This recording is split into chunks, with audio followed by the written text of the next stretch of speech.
Dear anime industry, can you please fucking cool it with all the great shows for one goddamn season? I got barely a month of summer left back here in Canada, all this Berserk to finally read, and you just barge into my house to dump all these new seasons of Oshi no Ko, Monogatari, Tower of God, Nier, Fairy Tail, fucking Kinnikuman's back somehow, plus the new Code Geass thing Disney forgot to tell anyone about, and to top it all off, just look at my color-coded notes that I take when I watch every new anime of every season so you don't have to. Do you see all this green ink? I had to break my own arbitrary rule by making this a top 11, and even then, I still had 7 anime left over that were too good for the bargain bin, so I had to put those in their own special section. I tell you folks, it is not easy actually watching every new anime of every season to make sure you don't miss out on any hidden gems. Not to mention, taking the time to do this whole thing right puts me at a 3-week algorithmic disadvantage to the people who just claim to have watched everything in the title of a regular season preview video. Not hating any players here, I just hate that part of the YouTube game. So, with that said, if I help you find a new potential fave today, please say thanks for all that hard work by clicking the like button before you go watch it. It really helps with getting my recommendations recommended to other people. Anyway, these are the ones to watch for summer 2024, sponsored by World of Warships, a graphically sumptuous free-to-play game for PC and console, where you can build your choice of over 500 iconic historical warships, then sail them out into a vast multiplayer world to blow up other people's warships. That's what we call the Circle of Life, and with multiple ship classes, each offering distinct playstyles, it's always a good time. But right now, it's an especially good one, especially for anime fans, thanks to their ongoing collaboration with Arpeggio of Blue Steel. So now you can have your favorite fleet of fog waifus like Yamato and Hyouka join you in battle as commanders with their own full voice packs. And when you blow other guys' ships up, you can do it in style with a sexy Arpeggio-themed battleship or cruiser. Plus, if you click the link below now to register a new account, you can use the extremely fun to say invite code ARP to get 7 days of premium access, 2.5 million credits, 500 doubloons, and 5 ARP containers right away for a massive head start on building the waifu ship of your dreams. Even if you miss the event though, there's always something new and cool to enjoy in World of Warships. The thriving online community is well fed by a dedicated team of devs with new content every month, which is especially impressive considering it takes them 6 full months to make sure each new ship is both balanced for the game and authentic to its real-life counterpart. But if you do catch this while the event's on, don't forget to use that code ARP to get all of them goodies when you download the game. Okay, you got me. I just wanted to say the code again. ARP! I really shouldn't be fixating on seal noises, though. Not with a new apex predator poised to take over the anime ecosystem.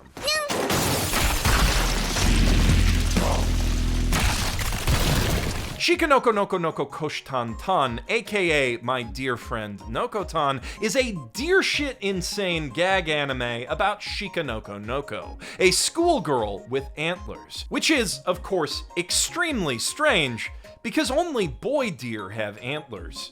And for no other reason, because we all know antlers work exactly like that, and especially that.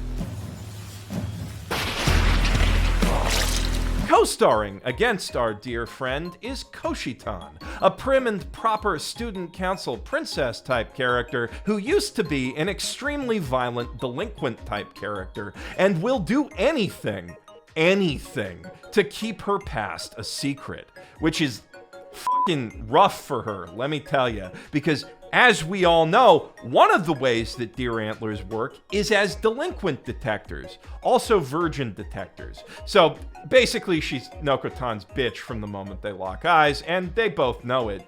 And that's a lot of the jokes. Nowhere near all of them, though, and some of them even involve unnervingly realistic CGI deer as, like, the whole punchline, which is exactly the kind of next-level, galaxy-brained gag anime direction one should expect from Masahiko Ota-sensei, the madcap genius behind Yuru Yuri, Kotora-san, Mitsudomoe, and Himoto Umaru-chan.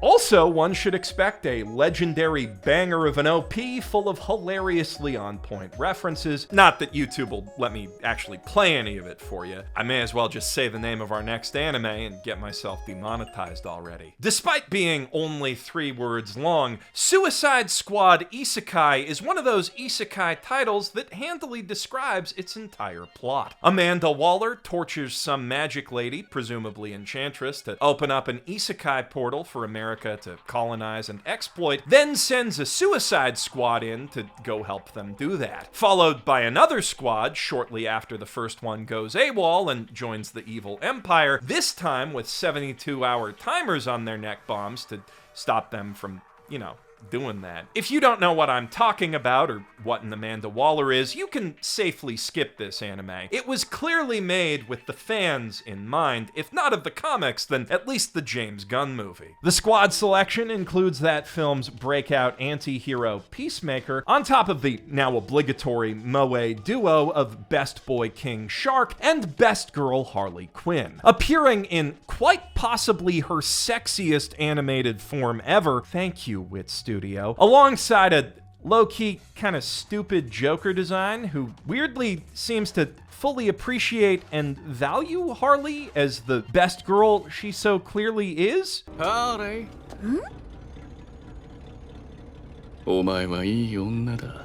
Guess not everything can be comic accurate, but quite a bit of this surprisingly is. Deadshot's also here, representing more old-school squads, unfortunately rocking a very new Killmonger fade, and rounding out the roster as the equally obligatory nerd who knows all the isekai tropes, we have the newest school version of Clayface, a B-list actor who got his shape-shifting powers from a tragic makeup accident, who'd probably be the funniest cast member, if not for the anime's particularly entertaining take on Goody Two-Shoes' Rick Flag. The show's writers, ReZero creator Tape Nagatsuki and his Vivi co-creator Eiji Umehara, clearly know the source material quite well, and it goes without saying they know their isekai too, giving us a vibrant, well-constructed fantasy setting with a rare and delightful Sky Island aesthetic. Plus, a genuinely intriguing isekai hook that world's magic enhances meta-human abilities, leading to some very fun, off-the-wall action scenes. If you love isekai or superhero stories, this one promises a truly wild ride. Speaking of over-descriptive light novel titles, VTuber Legend, How I Went Viral After Forgetting to Turn Off My Stream, is about Yuki Tanaka, a drunk, depressed former wage slave whose only solace from her thankless old job was the parasocial bliss of watching not HoloLive girls do their thing every night. Sadly, when she gets a chance to make a VTuber of her very own, the prim and proper princessly persona of Awayuki Kokorone just doesn't draw in viewers like her genmates, and she quickly falls behind them in subscribers, failing to even get monetized. That is, until one fateful night when,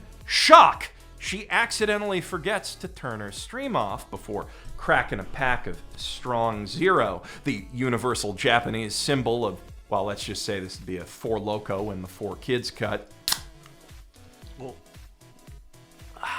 Though for once, what follows that sound isn't a mistake.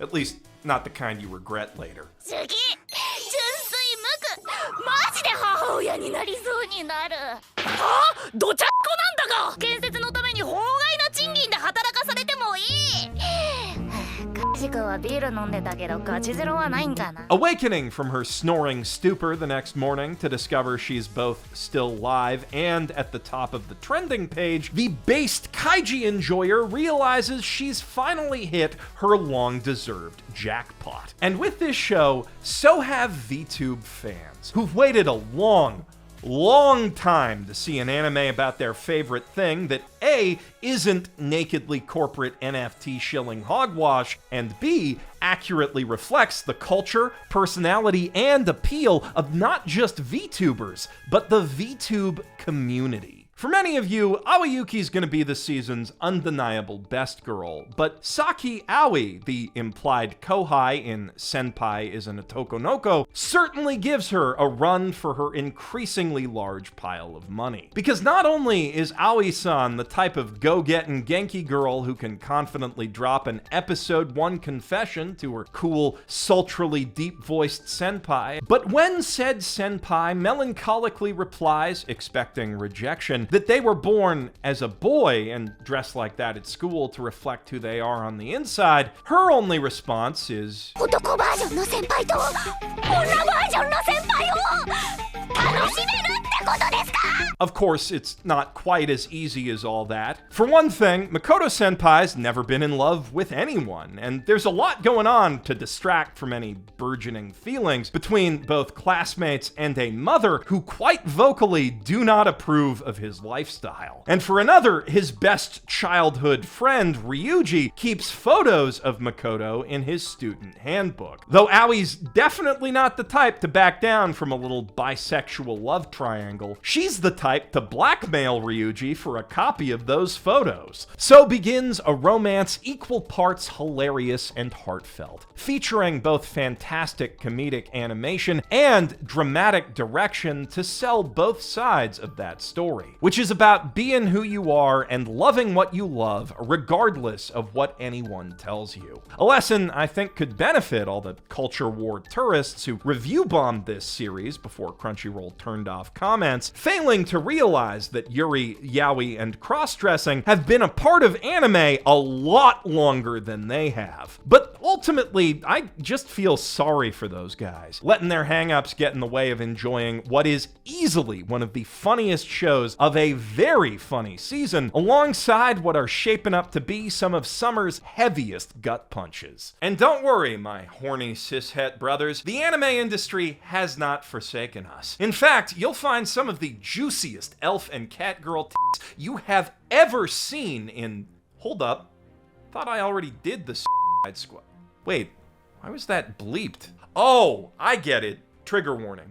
No longer allowed in another world is the untold isekai journey of Osamu Dazai, here only referred to as Sensei for plausible deniability reasons, who's famous for writing some of the most hauntingly honest and human works in Japan's entire literary canon. And also for trying to do that thing YouTube won't let me say 4 separate times, including one success, which has made him the posthumous subject of a lot of dark Japanese comedy. See also Bungo Stray Dogs. Though in this anime, before he and his lover Sachan can hit the flooded Tamagawa Canal for their famous last swim, they're unexpectedly ambushed by Truck-kun's grandpa, and Sensei finds himself before the aforementioned elf tits. Not that he even knows what an elf is. Isekai definitely hasn't been invented yet in 1948, and the first edition of Habet no Boken isn't due out in Japan for another 15 years. Though the attached elf finds herself quite taken with him, since his cool, tortured artist demeanor is so much less obnoxious than your average Kirito. 伝説の剣的なやつ引き抜けちゃいました。こん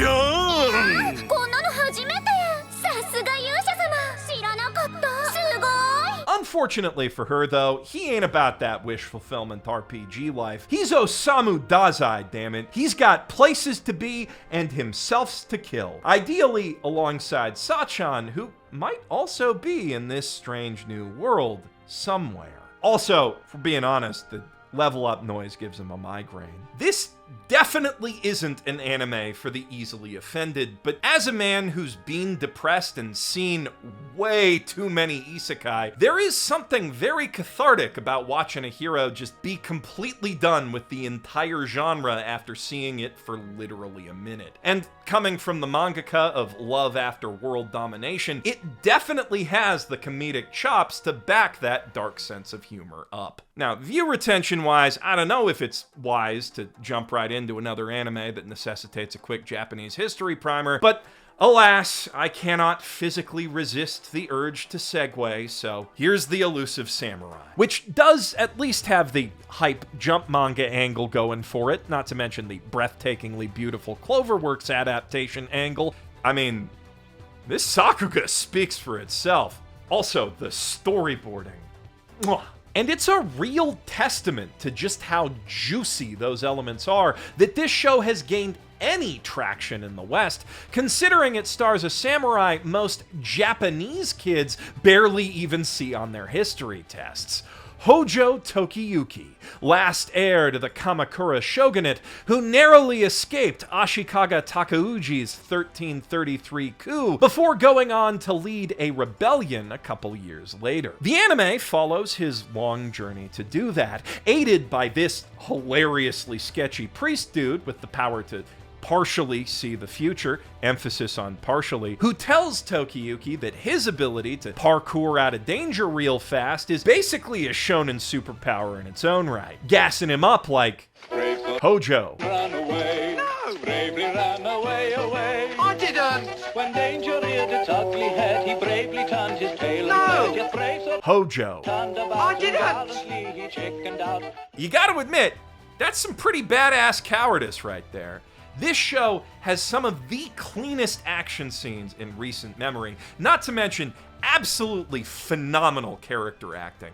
It's an absolute triumph for every animator involved. And over at Cloverworks' sister studio, A1 Pictures, they're working even more Sakuga magic on Makein, Too Many Losing Heroines. The tale of Kazuhiko, a self-described background character who inadvertently becomes the designated crying shoulder for all the forlorn childhood friends at his school full of light novel cliches. Starting with his cute classmate, Anna, who puts an hour of trauma dumping on his conscience and $30 of trauma eating on his tab after he catches her getting dumped in a restaurant.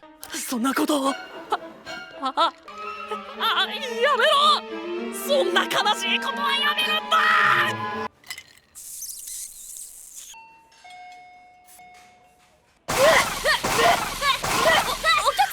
She does offer to pay him back in homemade bento boxes, but those almost immediately devolve into convenience store sandwiches and bricks of rice, because her heart really ain't in it. But of course, those low-rent, low-nutrition lunches just give them more time to spend on the fire escape together, gradually developing their manzai comedy routine / slow-burn romance, and us more time to bask in the show's truly fantastic character writing. Apparently, the original light novel was optioned for an adaptation before it was even published because it's just that good. And that enthusiasm from the anime's crew comes through in every aspect of the production. From the gorgeous movie-quality backgrounds to the very cinematic characterization through animation to the absolute banger of a live-action ED, which they went above and beyond to make, creating a whole new camera rig that lets them composite actual analog cell animation into the shots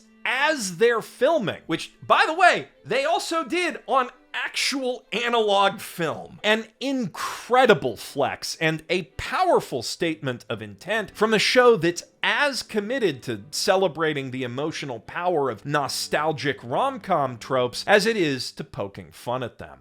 Makein's not the only show this season with cinematic aspirations, though. Shoshimin, How to Become Ordinary, wears them right on its fancy letterboxed sleeve, filling every last scene with carefully considered shot compositions and bold, avant-garde editing choices that make each moment feel larger than life. A feeling that stands starkly juxtaposed with the show's intimate focus on the small and insignificant. お互いにそうするって約束だからね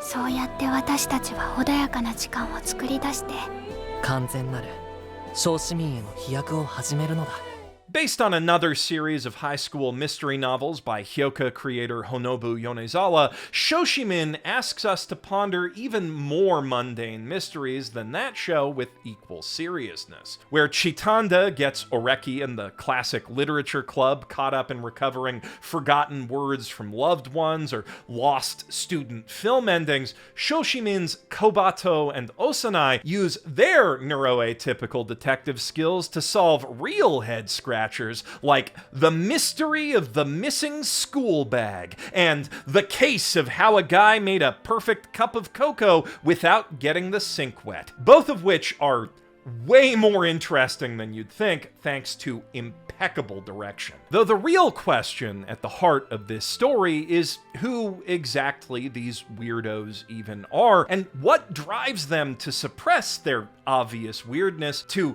as the title suggests, become ordinary. An understanding we slowly piece together by observing how they process information and solve these simple problems, and how they interact between the mysteries. Like Hyouka before it, I expect Shoshimin will be a very love it or hate it sort of anime. If you don't care for contemplating minute, mundane details and watching intricate characters grow by very meaningful, subtly telegraphed inches, it will probably just bore you. But if that is your jam, no writer in the anime sphere plays it quite like Yonezawa. Alya sometimes hides her feelings in Russian is one of those shonen romances. You know the type, about a nerdy boy whose desk neighbor is this insanely hot girl who secretly has an inexplicable crush on him and constantly gently bullies him about it. Though in this case, it's not quite as secret as she thinks, since protag-kun Masachika long ago learned Russian for his Hafu childhood friend, and thus fully understands every time she calls him a cutie whilst pretending she's just saying foreign tsundere stuff. So for once, the stalking is on the other suspiciously well-animated foot.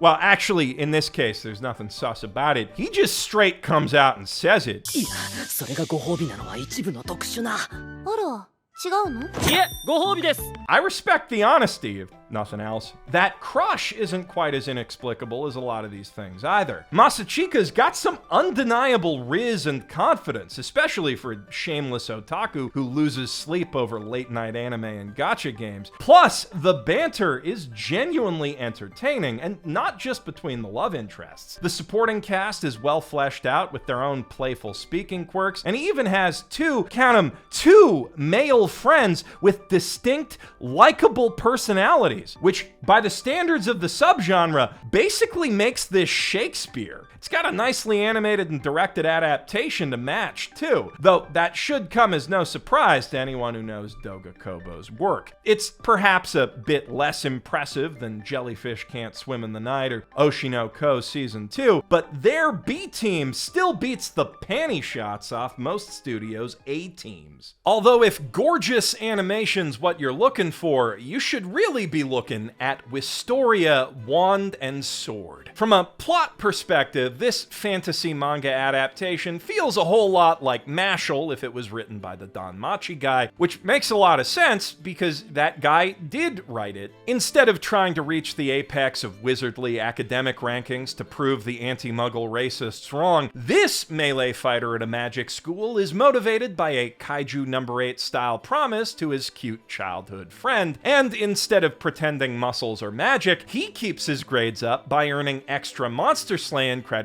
in the dungeon under the school. Also, on a related note, instead of punching his magic racist bully in the face real hard, this guy simply emasculates him by killing a monster that made him piss himself. So yeah, make no mistake, while some of the details are slightly different, on a fundamental level, you have seen this entire story before, at least a couple times, but I promise you have never seen it look this good.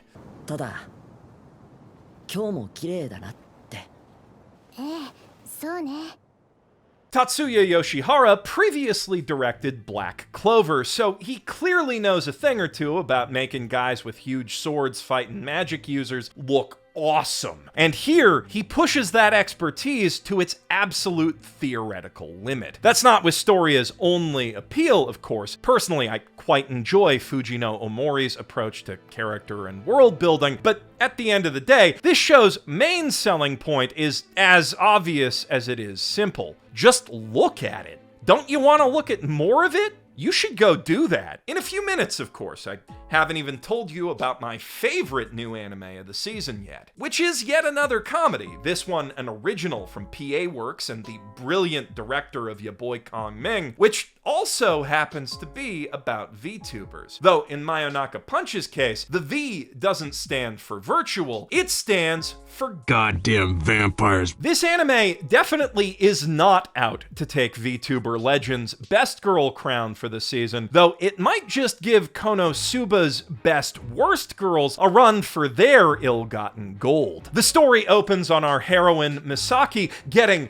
brutally canceled and kicked out of the NewTube vlog squad she founded after an itsy-bitsy incident where she may have ever so slightly socked one of her co-stars in the jaw. To be fair, those co-stars are kinda jerks too, considering they fired her on a live stream, though to be balanced, they could have just called the cops. 最後になりますが、これからもどうか応援のほどよろしくお願いします。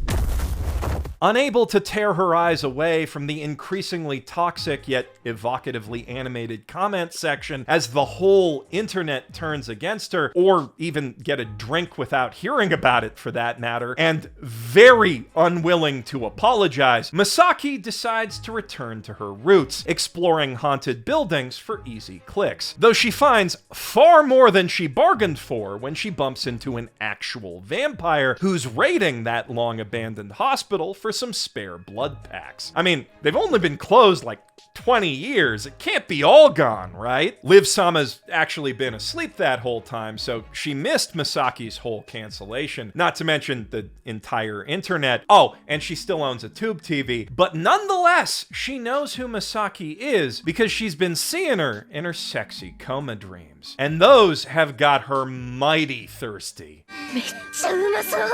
理性保つの限界近そう。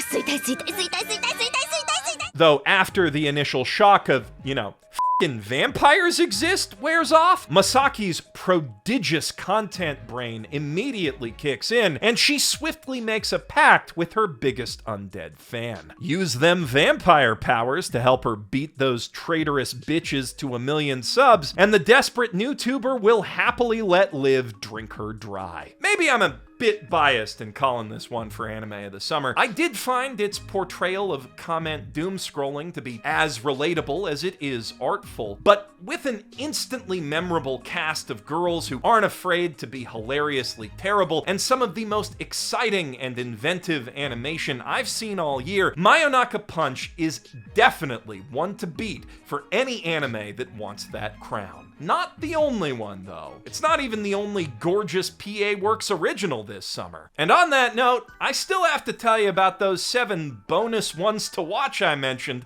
before we can get to the bargain bin. Starting with Nare Nare Cheer for You, that other PA Works original, which is a lot closer to their typical cute girls doing cute things type output than Mayonaka Punch, albeit with a bit of a sports anime twist. As the title suggests, it follows a squad of competitive cheerleaders that's been going through a bit of a rough patch since one of their spotters was put in a wheelchair, with the Genki girl protag, who feels guiltiest about that, sitting out practice for months on end until her passion is unexpectedly reignited by a chance encounter with a half-Brazilian wannabe YouTuber and the local Catholic school's kudere parkour queen. Parkour! Extreme! Parkour! Parkour! Hardcore parkour! Parkour! Like most of PA Works' CGDCT anime, Nare Nare's got its fair share of doki doki moments that hit you right in the kokoro, though I will say the animation does feel a bit undercooked compared to both Mayonaka Punch and their non-original anime for the summer, Sakuna of Rice and Ruin, which I'd also like to recommend for its gorgeously faithful translation of the farming RPG's striking world and character designs, plus a plot that captures the charm of those characters and their story without just feeling like a glorified Let's Play. At least so far, it is an A+ adaptation. Now, when you hear a title like Days with My Stepsister, you immediately get a certain picture in your head of what that anime is going to be like. And not a completely inaccurate one in this case, judging by the series summary and romance tag, but I bet what you were picturing was nowhere near this cinematic and wholesome. This is a tale of two strangers brought together by circumstance to fall in love that quite deliberately rejects all that incest-pandering anime bullshit. This one definitely won't be for everyone, but if you like grounded, slow, characterful storytelling, it may just be for you. If you were hoping for something a little spicier there, but still with a solid sense of cinema, you might also want to consider Twilight Out of Focus, a solid boys' love anime about a student film club making a boys' love movie starring the boy-lovin' bestie of the director, who discovers he's in love with them while they're in the process of shooting. Though, tragically, he's unable to shoot his shot because said bestie already has a boyfriend, which instantly is a much stronger premise than most BL stories ever get, since they tend to draw out the will they won't they by just burying one dude at the back of the closet with his Christmas presents. For those who can't handle pseudo-incest or BL and prefer proper biblical relationships between man and toaster, we've also got Atri My Dear Moments, an adaptation of an acclaimed sci-fi visual novel whose moody, post-apocalyptic vibes are instantly elevated by its unmistakable Studio Troika sauce.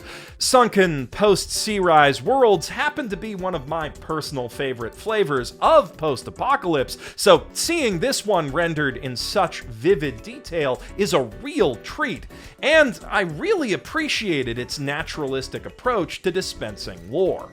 Though on that note, surprisingly, this season even has enough genuinely great isekai that I had to cut one of those from the list. Dahlia in Bloom is what I like to call Karoshisekai. That is, a story where the hero reincarnates after dying specifically from overwork, typically leading to chill slice-of-life shenanigans. Though this one has an interesting twist. Dahlia doesn't actually remember her past life. Bits and pieces of it just come to her in dreams and as inspiration for inventions, which is very convenient because her extremely doting dad happens to be a Magitech engineer, so expect the chill slice-of-life vibes to come with a side of great world building. Lastly, on the subject of unexpectedly untrashy fantasy stuff, I Parry Everything manages to rise above most of your standard RPG quest slop about adventurers who are underestimated despite being generally overpowered by actually making good on the concept of a hero with no particular talent honing his skills with the most basic starting abilities of each class to punch way above his weight class. Oh, how's he gonna beat that Minotaur? Parry the Minotaur! Nor is an immensely likable, diligent protagonist, and the world around him has that crunchy, grounded, immersive feel I'm getting increasingly addicted to with all the good fucking fantasy food we've had lately. So if you've already got a High Dive sub for Oshinoko Season 2, you may as well make the most of it by watching I Parry Everything too. And you can get even more bang for that buck with the first item in our bargain bin. 2.5D Seduction is the story of a 2D girls-only type anime club president taking pictures for and slowly falling in love with his hot cosplayer Kouhai that's basically what you assumed my dress-up darling would be. Sadly, without that show's incredible Sakuga, so you're better off reading the manga for its still charming characters and weapons-grade fan service, though it's not a bad watch either. Don't get it mixed up with Pseudo Harem, though, which follows a drama Club senpai, whose incredibly talented Kouhai uses her acting skills to switch between playing the brat, tsundere, kudere, princess, and various other roles in his harem as a joke. It's cute, funny, and pretty darn wholesome, but structurally speaking, it could just be a series of 10-minute gag episodes and lose absolutely nothing. Speaking of short anime, I don't normally include those on these lists, but The Magical Girl and Evil Lieutenant Used to Be Arch Enemies has a really darn good story, plus it's got that Bones Sakuga going on, so definitely don't miss that. Also, Dead Demons Destruction isn't eligible due to being an original net animation that started in May, but it f***ing rips, so if you haven't seen it yet, do not miss that either. Now, getting back to and rounding out the trashier love stories of the season, we've got Love is Indivisible by Twins, a story about two twins, surprisingly. One a gyaru otaku, the other a sporty tomboy, whose only thing that they have in common is they want to the same childhood friend. The story's low-key kind of stupid, but it's presented in a very cinematic, classy, horny sort of way that really elevates the material. Wow, I have said that a lot today.